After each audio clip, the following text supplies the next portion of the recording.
Okay, so Pastor Chris, can you just give me a little bit of a background on who you are, where do you serve, and how did you become a pastor?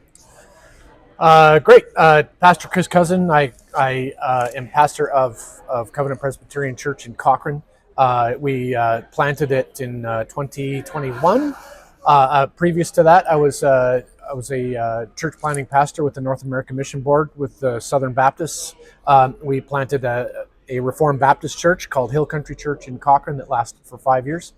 And then, how did I become a pastor? Felt a call into the ministry, and then went through the process not once but twice. Once with the North American Mission Board, and then again with the CREC. And so now I'm a Presbyterian CREC minister. Okay, well, that's a big journey, like from one across. I think in our church we have quite a few people who've switched from like more of a Baptist understanding. They swam the river. Yes. Yeah. So were you raised a Christian, or did you become one later in life? No, much to my parents' chagrin. They considered our family Christian. My parents considered themselves Christian, but we never really. I can think in terms of we darkened the door of a United Church of Canada maybe 5 times while growing up. Faith and religion was actually, they were kind of subjects that we weren't allowed to talk about. The polite people don't talk about those sorts of things. So no, I didn't grow up in what I would call a Christian church or a Christian home. But I came to the Lord rather late in life. I was 33 years old when the Lord reached down and saved me.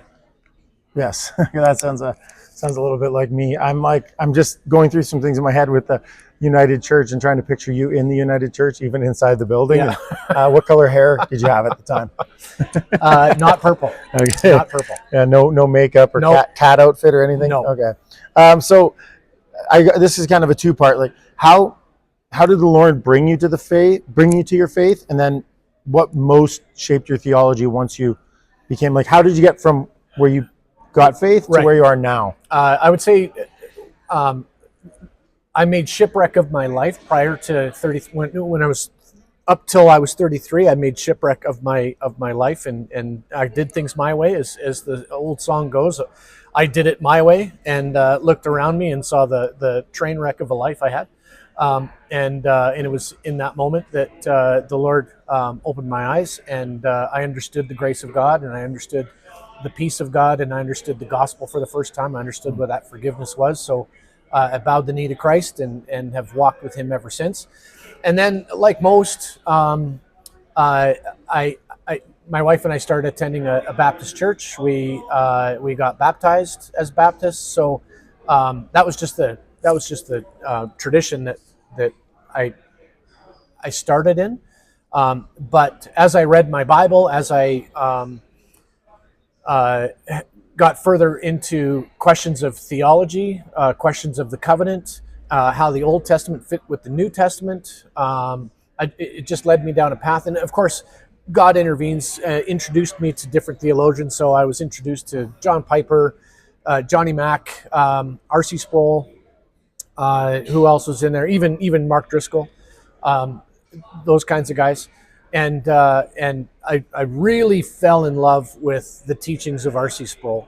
And even though I disagreed with him on the infant baptism and whatnot, it was once I understood covenant theology. I was introduced really to covenant theology when I went to RTS in Orlando for MDiv. And that's where God opened my eyes to the covenant and how that relates to infant baptism and who is in the covenant, who is not, and basically what I would call a deeper, fuller understanding of ecclesiology and baptism and the Lord's table especially. So to clarify, like you used to disagree with R.C. Sproul on baptism and you came to see it his way, or you're saying you currently disagree with R.C.? I like to say that I disagreed with R.C. Sproul, but now I agree with the Bible. Okay. Just like R.C. does. Yes. Okay, so basically this is like a big catch-all question I'm going to ask everybody here, even our friends and brothers from the U.S. What should the church be doing right now, especially thinking it in the ways of the challenges and opportunities that we see in Canada?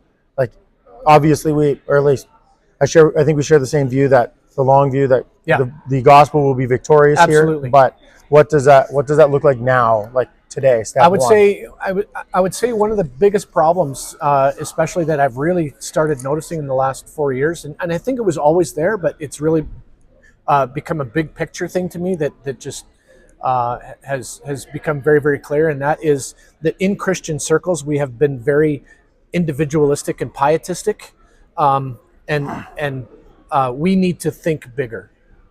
We need to understand what it means to have all of Christ for all of life, as we in the Series C like to say, and how that works out into every corner.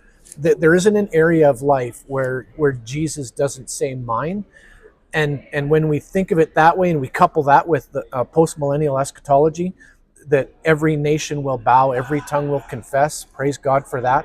And so everything we do, there's no small things in what we do. So that means that the glory of God is made manifest in our families. The glory of God is made manifest in our churches. The glory of God is made manifest in our workplaces, in our businesses. It doesn't matter where we go. It doesn't matter what we do. God touches everything and has something to say about everything. And so once we get out of our pietistic me and Jesus sort of thinking, then the whole world opens up. It's the mission of God. It's the kingdom of God, and it is sharing that kingdom, not just individualistically, but also socially, country by country, people by people, ethnicity by ethnicity. We're going to win the world, and we're going to do it through the grace of God, and through the preaching of the gospel, and through Christians living the fullest Christian life. Perfect. That's awesome. So this is the one I wanted to go through with you today, is AI. Okay. Just AI revolution right now. I have a couple thoughts on it. I just want you to think, what you think about this. Being a newer Christian, but then kind of looking back to the 90s, 2000s, when you saw the internet came out, Christians kind of panicked about all the evils that were going to be part of it. And I would say there was a lot of things they were right about, an unbelievable amount of internet pornography and all the other things that you can see on there. But now in the last, I would say especially 5-6 years, you're seeing the sharing of the gospel like never before. People seeing apologetics, and growing up as I did during the new atheist time, when I saw all these atheists kind of tearing down people's faith and no answer for it. Now we have abundance of answers, like where you can, even though the lay Christian can go online and see some amazing theologians defending the faith. So I would say, do you think AI is going to be similar to that, or are we just speaking to demons? No, okay. So there's two guys that I follow relatively closely on this topic. One is C.R. Wiley, and the other one is the Chocolate Knox. Sorry, Chocolate, I don't remember what your actual name is. The Chocolate Knox from Cross Politic. And they kind of diverge in their opinions. And the difficulty is that I agree with both of them. C.R. Wiley is more of a Luddite, although I don't think he would call himself that, but he's more very, very cautious about AI. He's got some serious problems with AI. And then you got the Chocolate Knox, who, again, he uses, when I talked with him, he used the analogy of the internet and going, Christians fell off. We had such a wonderful opportunity back in the 90s, and because we were terrified of it, Christians backed away from it and then let secular evil society get a hold of it and dictate how it was going to be used. All of Christ for all of life. Yeah, and he doesn't want to see that with AI. How I view AI is that there's two big what are they called? One's one's general AI, and I don't remember the other one. There's two streams of AI. One is the robotics, and that stuff is even the experts are going, maybe we should slow down on this side of things because of the potential ramifications. But the other side is your Grok, your Chat GPT. There's a new one out. I don't remember what it's called, but and those are, I think it's called narrowband. And I think those narrowband ones are much like Google. Google already does much of the same thing, except now instead of Google, you can use AI. But as my son likes to say, who's in the technologies, he said that when it comes to AI, you have to treat that AI, they can be very handy, but you have to treat the AI like a dumb intern. They can do a whole lot of work for you, but there's a good chance they're going to mess it up.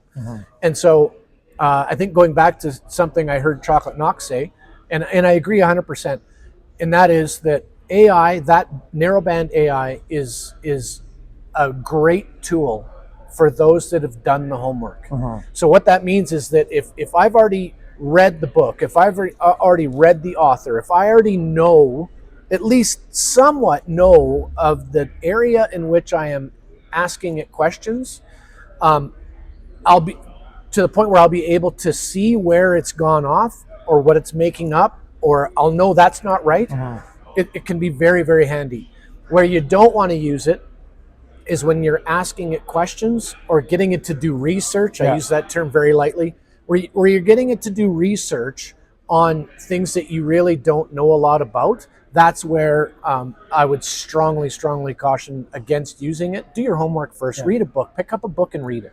I've noticed recently whenever I'm using it for anything, if I wanted to, like recently I found it fun to, for example, look up something on Alexander the Great. For example, like an overview of his life, and I went through a longer podcast of it, but I'd like a shorter 3,000 to 5,000 word thing where I can listen to it in my car. And I found if I input the sources ahead of time, like these are the sources I'd like you to use, create a bibliography for me and make it a very detailed bibliography, I found that it was harder for it to go off the tracks. Absolutely. And again, you still have to be cautious at the end of the day, but I like personally, I see using it as a tool is a lot different than just letting it take over your brain. You should be using it to enhance your education and not take it over. Take it over. Yeah, precisely. Okay, so I guess I want to finish with this last question. What would you say your favorite book or passage or verse of the Bible is, or one right now that maybe is speaking to you in this moment? Mine has always been 2 Corinthians 5:21, and it was one of the early verses that I learned once I came to faith. For our sakes, he was made to be sin who knew no sin, so that in him we might become the righteousness of God. That's the gospel, and it's the most glorious thing I've ever heard. And so that's hands down my favorite. Awesome. Well, thanks for your time. You betcha. Thanks, Anna.